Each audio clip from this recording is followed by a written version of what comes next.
C'est bon au niveau des sons pour tout le monde? Eh ben, on va pouvoir commencer. Tout d'abord, merci à vous toutes et tous pour votre présence ce soir. L'invitation à venir débattre ce soir, et comme l'intitulé l'expliquait, c'était comprendre et combattre la réforme. Donc on va, si vous le souhaitez, si vous avez des questions, s'il y a besoin encore de préciser des choses sur la nocivité de la réforme, on pourra éventuellement donner quelques éléments, mais je pense que vous l'avez tous bien compris, ce qui est le fond de cette réforme. On va commencer donc cet échange de débat public avec une introduction très rapide de nos organisations, des organisations syndicales, de l'intersyndicale présent ce soir. 2-3 minutes chacune pour ne pas faire plus long, et vraiment l'intérêt c'est de discuter et de débattre ensemble. Donc on commence au bout de la table et puis on finit de ce côté. Et allez. Laurent Druzac pour la CGT de l'Allier. Pour tout vous dire, je me suis gratté un peu la tête en me posant la question qu'est-ce qu'on allait pouvoir se dire ce soir qu'on n'a pas déjà dit depuis des semaines et des mois sur la réforme des retraites. Et puis, fort heureusement, comme vous tous, j'ai écouté Olivier Véran hier. Il m'a très inspiré. Alors, excusez-moi, mais je vais vous citer quelques belles phrases de son intervention. Mettre la France à l'arrêt, ça serait laisser filer une crise qu'on ne peut pas, qu'on doit encore éviter. L'absence de pluie depuis plus de 30 jours maintenant en France fait peser un risque extrêmement fort sur l'état de nos réserves d'eau cet été. Mais mettre le pays à l'arrêt, c'est prendre le risque d'une catastrophe écologique, agricole, sanitaire, voire humaine dans quelques mois. Mettre le pays à l'arrêt, c'est mettre la France à l'arrêt, et ça serait négliger la santé de nos enfants alors que le président Macron vient de lancer une grande campagne de vaccination.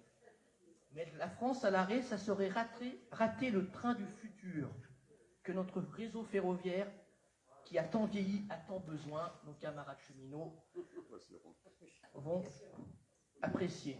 Et mettre le pays à l'arrêt, ça serait alourdir une facture déjà bien salée pour les Français. Je me suis questionné, après l'avoir écouté, est-ce que Olivier Véran avait fait une grosse fatigue le soir même avant de prendre la parole? Est-ce qu'il était à bout de nerfs? Et je me suis posé la question, en même temps, je n'ai pas forcément de réponse, mais je vais quand même en avoir une. En tout cas, je me questionne. Est-ce que ce n'est pas la démonstration d'une fébrilité énorme de ce gouvernement qui soit se dire que plus c'est gros, plus ça peut passer?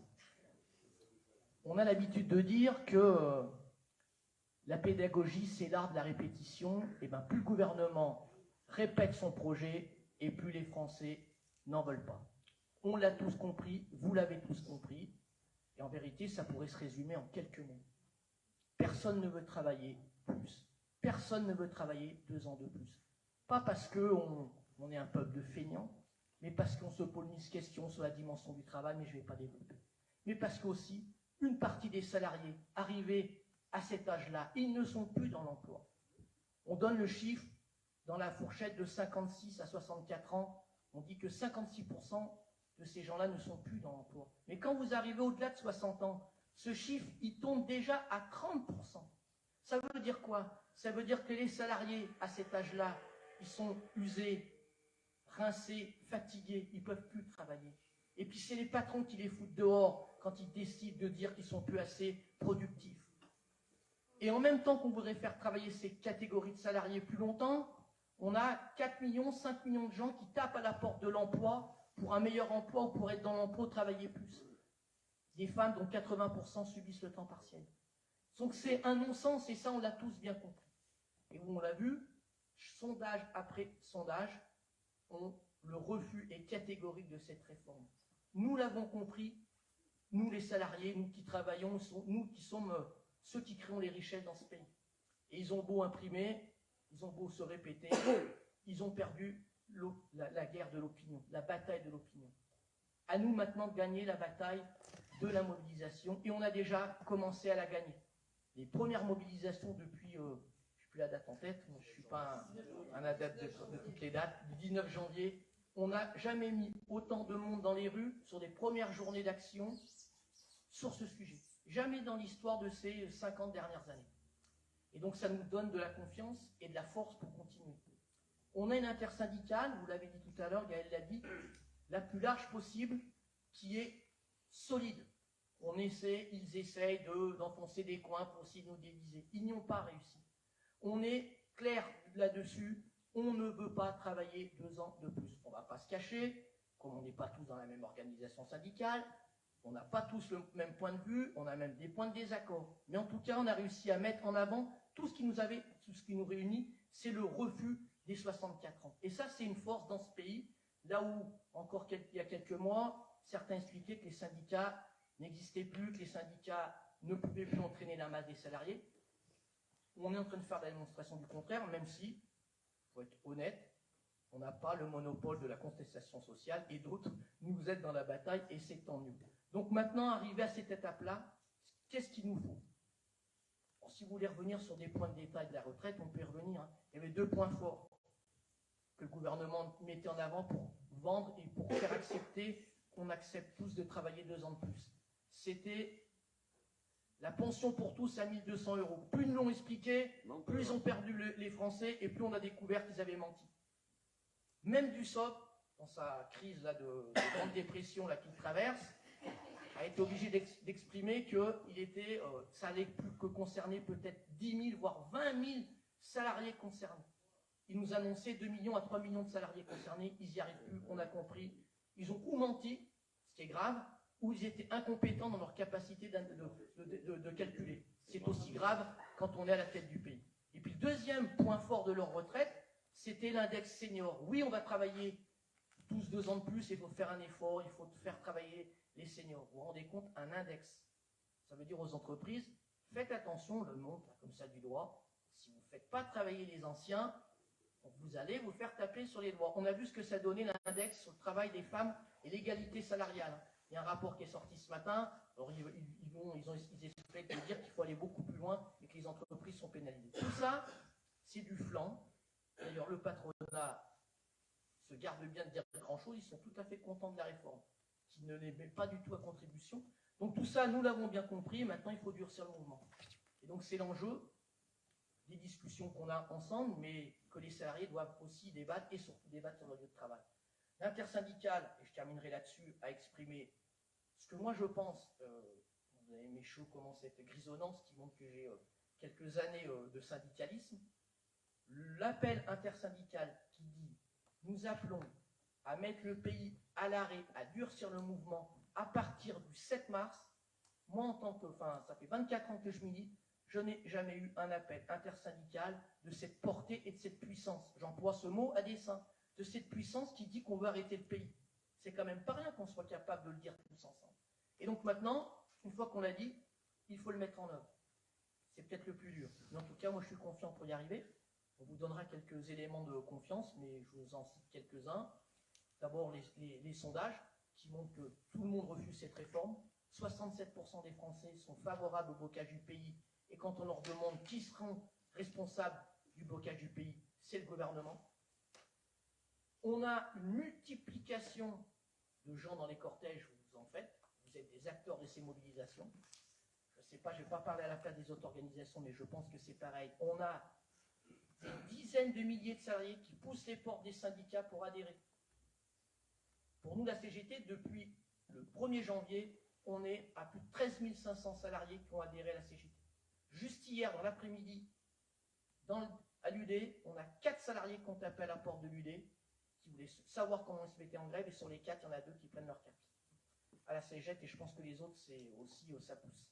Donc ça, c'est un élément de confiance, et puis, je termine sur cet élément-là. Nous, on a fait un effort à la CGT pour gagner à recenser les appels à la grève.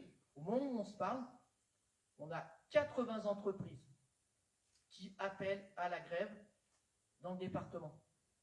Le 31 janvier, pour vous donner une comparaison, on en avait 52 recensés, on en a 80. Et le nombre de salariés qui ne sont pas organisés dans leur propre entreprise, qui veulent appeler à la grève, qui veulent être grévistes et qui nous demandent comment faire, ça s'est démultiplié. Donc autant d'éléments de confiance qui font qu'on peut aborder la journée du 7 comme une journée, je n'ai pas peur d'employer le mot, qui sera monstrueuse. Mais après le 7, tout reste à faire, et je pense que ça sera le sujet de nos discussions. Voilà, je vous remercie. Bonjour. Léna, Laurent a dit l'index senior, les 1200 balles, et puis quand même les femmes, parce qu'au tout début, ils ont dit que c'était une réforme qui allait vraiment avantager les femmes. Donc là, on a tous compris que ça n'avantagerait certainement pas les femmes, et plus particulièrement celles qui sont les moins qualifiées et qui font des petits boulots. C'est pas méprisant dans ma bouche, hein, mais qui subissent du temps partiel et du SMIC toute leur vie. Je voulais rajouter 2 éléments aussi de réflexion, et puis après, moi j'aime bien être dans le faire, donc je rappelle juste avant la réforme des retraites, il y en a une qui est passée crème, c'est la réforme de l'assurance chômage. Mais vraiment, hein, ça n'a provoqué quasiment aucune réaction. Bah, bien sûr, nos organisations syndicales n'ont pas signé, ne voulaient pas de cette réforme. Eh bien, si vous réfléchissez, ça s'imbrique bien. Parce que si on fait partir les gens au chômage quand ils sont trop vieux pour bosser, et puis je reviendrai sur le deuxième élément, eh bien, le fait qu'on réduise leur temps d'indemnisation, ça va avoir aussi beaucoup d'impact quand ils vont se retrouver au chômage en fin de carrière et à ne pas trouver du boulot. Donc tout ça, ça s'imbrique merveilleusement bien. Et puis la deuxième chose, et là je ne sais pas ce qu'on peut faire, hein, mais nous on est submergés, je pèse mes mots, à l'Union locale CGT, de personnes qui viennent nous voir et qui rendent des témoignages de leur entrevue avec les médecins du travail. Moi je vous le dis, ça devient inquiétant. Des médecins du travail qui leur disent vous n'avez qu'à démissionner. Des médecins du travail qui leur disent, on en avait un ce matin, il était en accident de travail, le médecin du travail lui dit bah, vous pouvez partir en rupture conventionnelle. Non mais c'est quoi ces histoires? Donc le capitalisme, encore lui, parce que c'est sûr, il est partout, et je rappelle que quand même la médecine du travail est gérée par le patronat, hein, donc ils ont bien des consignes. Et ben c'est aussi d'aller dans le sens des patrons. Ce médecin du travail, je vous jure que j'ai dans le pifomètre, il a dit texto aux salariés, il ne faut pas mettre l'entreprise en difficulté, donc c'est mieux de partir en rupture conventionnelle. Et le salarié, il l'a écouté, il a dit je ne vais pas mettre mon patron sur la paille. C'est véridique. Hein. D'accord? Alors, la réforme des retraites et la question de la complicité de la médecine du travail, de l'assurance chômage, c'est tout lié. Il faut qu'on ait ça en tête. Alors, je ne sais pas comment on peut le mettre aussi en action dans nos actions futures, mais vraiment, il faut les viser aussi, ceux-là. Hein. Alors maintenant, moi, je suis dans le faire. Après, le 7, ça va être fort. Mais après le 7, il y a le 8, il y a le 9, il y a le 10, il y a le 11, il y a le 12, il y a le 13, il y a le 14. Vous voyez, je sais compter. J'ai été à l'école. Ah bon? Oui. Même si des fois, je suis prof de gommette. Donc le 8, peut-être que dans toute la France, bien sûr, la grève féministe, elle est en œuvre déjà depuis quelques années, mais dans toute la France, je pense qu'elle va prendre d'autres dimensions mercredi. Alors mercredi, déjà, on se donne rendez-vous. En plus, il y a un certain nombre de personnes qui ne travaillent pas le mercredi après-midi, 14h30, dans les 3 villes du bassin, et on repart en manifestation. Alors d'ailleurs, je fais appel, on est en train de faire un petit groupe de Rosie, donc on aimerait bien qu'ils grossissent. Vous venez, on a les bleus, les gants et tout, et on y va et on revendique. Et mon deuxième appel, c'est on cherche des copains, des copines, pardon, qui témoigneraient 5 minutes sur leur métier de femme. C'est bizarre la pénibilité. Quand on pense pénibilité, on pense marteau-piqueur, on pense, je sais pas, brouette, des trucs de mecs, quoi.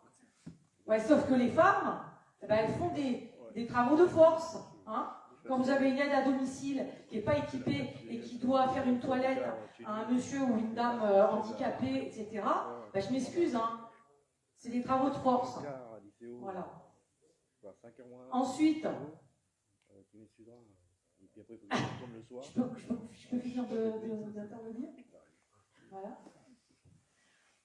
Il y a le 8 mars, le 9 mars. Alors, les cheminots, mais les camarades cheminots, les cheminots sont reconductibles. Alors attention, hein, je ne suis pas en train de dire qu'il faut faire la grève ou la, comment dire, par délégation. Hein.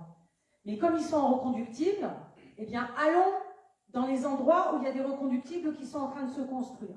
Et puis on va essayer d'emmener avec nous les collègues, les salariés de là où on travaille. Je ne dis pas que c'est facile, et dans l'éducation nationale, je dis qu'il y en a une bande qui ils ont fait la grève de leur vie et après ils s'arrêtent tout de suite. Hein, voilà. Mais on essaye.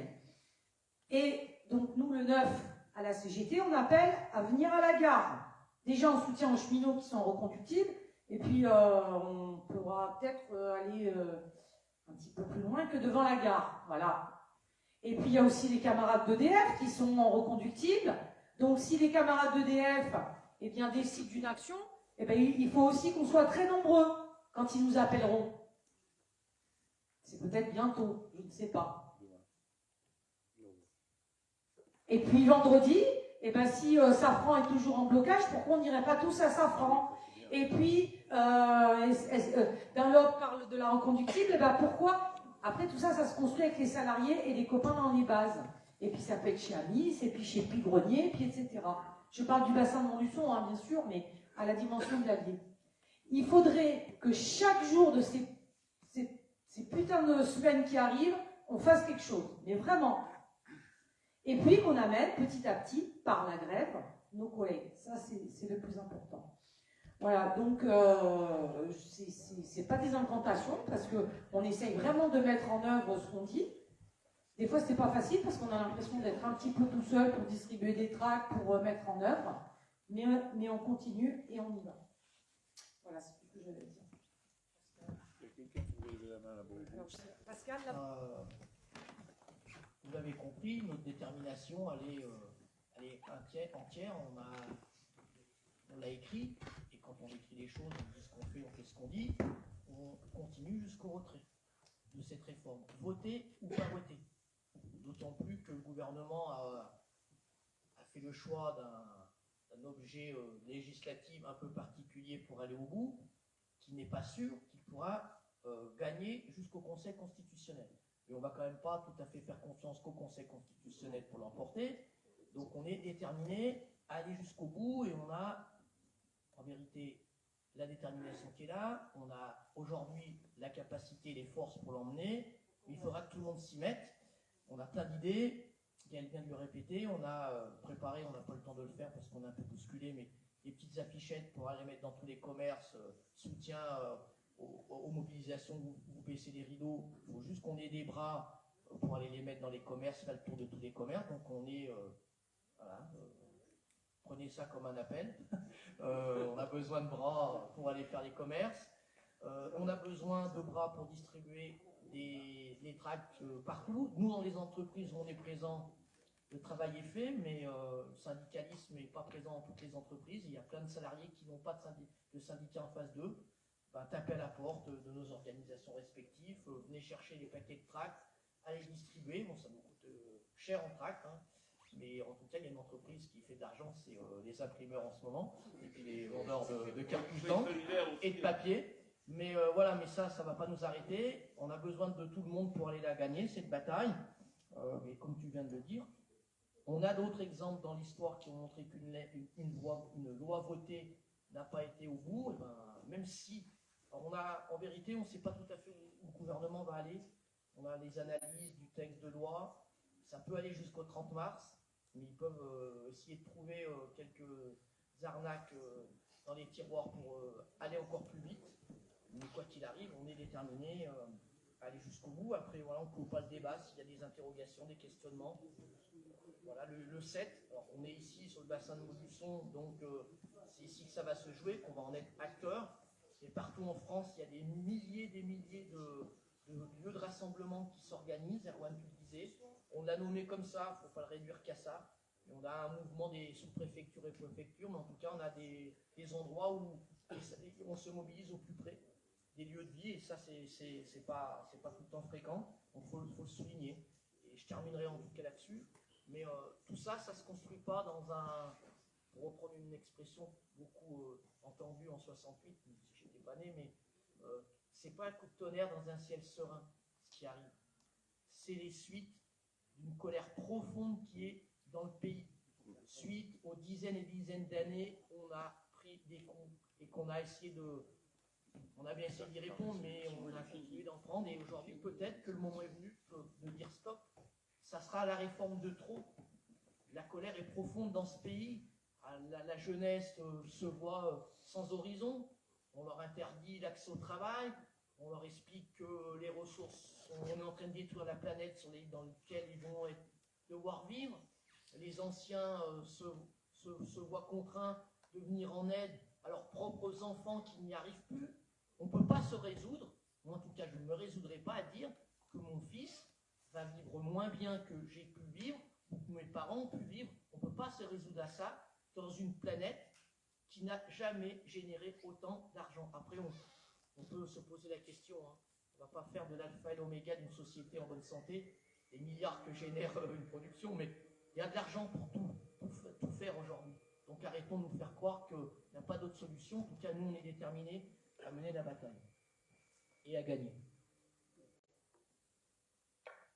S'il n'y a pas d'autres interventions, Elena, vas-y. Je veux juste rajouter qu'aujourd'hui, il y a une note interne qui vient d'être interceptée au ministère. Donc non seulement les jeunes, on leur barre la route de pouvoir entrer dans l'emploi, mais en plus, on a trouvé une solution, c'est de les former à la République et à la Nation avec le service national universel. Donc on va rendre obligatoire, ça sera 12 jours sur le temps scolaire pour les 15 à 17 ans pour les dresser. Voilà. Donc ça, c'est encore un autre scandale. J'espère que les jeunes, ils vont être bien énervés le 9 et qu'ils vont rentrer dans le mouvement. Si juste une information qui est utile à vous ayez, alors ici, on l'a dit, le gouvernement il est fébrile. Dans sa désinformation, dans son information, il agit à tout va pour essayer de désamorcer ce qui est en train de se construire. Il y va de toutes les manœuvres, telles que la répression syndicale. On a partout des militants inquiétés devant les tribunaux, devant les commissariats, voire quelquefois violentés. Et ça va des fois encore plus loin. Je vous donne juste cette information. Si aujourd'hui on est présent ici, alors c'est pas, on a la banane, on a le sourire. Alors peut-être pas que ça se voit forcément tout sur nos visages, parce qu'il y a un peu de gravité aussi. On sait qu'on est à un moment fort du mouvement social, peut-être historique, et qu'on n'a pas le droit de louper. Mais en vérité, on a toute raison d'être confiant dans notre capacité à leur marcher sur la gueule et à les empêcher d'aller au bout. Maintenant, il faut qu'on ne loupe pas ce qui arrive maintenant, l'épisode. Quand on a décidé de dire qu'on mettait le pays à l'arrêt, alors il peut y avoir plusieurs définitions d'un pays à l'arrêt. En tout cas, pour nous, ce qui nous concerne, je pense qu'il n'y a pas de désaccord sur la tribune, mais ça va passer par la grève. Hein. Il va falloir que l'ensemble des salariés de ce pays, le 7 et après, ils ne retournent pas au boulot. Alors quand je dis ça, je ne suis pas hors sol, hein. J'écoute tous ceux qui nous entourent, même des camarades de ma propre organisation. Je sais que le 7 et le 8, il n'y aura pas 100% de salariés qui vont s'arrêter la journée complète. Certains vont le faire, d'autres vont certainement pas être en capacité de le faire tout de suite. Et en vérité, c'est pas très grave que tous les salariés le 7 ne vont pas être tous en grève sur toute la journée. Mais si à partir du 7, on se dit que tous les salariés, à la mesure de ce qu'ils sont capables de donner, ils s'arrêtent de travailler 1 heure, 2 heures, 7 heures, reconductibles, tout ça, ça va s'additionner. Parce que s'il y a bien, et c'est vous l'avez dit, hein, moi je ne connais pas d'autre solution pour les faire reculer, c'est la grève, c'est les toucher au portefeuille. On a dit le patronat, on les cite peu d'ailleurs dans nos expressions. Ils s'expriment peu parce qu'ils sont bien contents de la réforme. Mais si demain le pays est à l'arrêt, que l'économie qui ne sorte plus de production des entreprises, qui ne transitent plus de marchandises sur les camions, que les centrales de logistique sont arrêtées, tous les services administratifs à l'arrêt, je peux vous dire que demain, et très vite, Route Bézieux va taper à la porte et va dire oh, arrête Manu, arrête tes conneries. Hein. On n'en voulait pas forcément que ta réforme tout de suite, donc arrête les conneries, retire ta réforme. Quand je dis ça, c'est pas la méthode Coué, on en est intimement convaincu. Et pour autant, il va falloir y mettre de l'énergie, et encore plus que ce qu'on a mis jusqu'à maintenant. Et donc il va falloir que toutes les formes d'action, elles s'additionnent. Il y aura les moments de mobilisation par la manif, qui est que le temps de la convergence de tous ceux qui vont lutter. et puis qui vont réunir ceux qui ne sont pas forcément en grève. C'est ça la convergence. Il faudra la masse dans la rue, mais il faudra aussi des piquets de grève et des arrêts dans les entreprises. Et comme tout ne va pas peut-être se faire au même moment, au même endroit, il faut qu'on soit les uns et les autres très réactifs. Une entreprise qui est en grève, elle aura peut-être besoin du soutien des autres pour aller bloquer le portail devant la grille pour que les camions ne sortent pas de la marchandise. Un jour un endroit, le lendemain un autre. C'est comme ça qu'on va réussir à les avoir. Et puis, soyons clairs, quand on dit durcir le mouvement, alors il faudra de l'imagination dans les cortèges, il faudra de la bonne humeur, il faudra de l'ambiance, il faudra du festif. Mais quand en face, ça ne va pas suffire. Il va falloir taper dur et être fort face à eux, face à la répression syndicale. J'en dis pas plus. Hier, avant-hier, on a été en soutien à nos 4 camarades de RTE qui ont fait 72 heures de garde à vue parce qu'ils avaient coupé 96 heures de garde à vue diligentées par les services secrets, les GSI. On les a traités de terroristes. On a un camarade qui s'est foutu en l'air.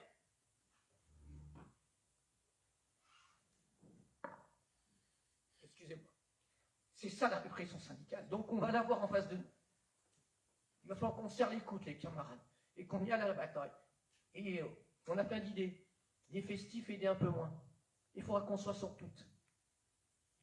Manu vient d'expliquer, même moi je ne sais pas le lieu aujourd'hui, au moment où je vous parle. On se donne rendez-vous à 7h15 devant l'Union départementale CGT de l'Allier, le mercredi 8.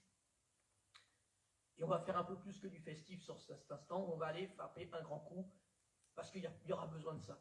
Parce qu'il va falloir qu'on y mette toute autre énergie.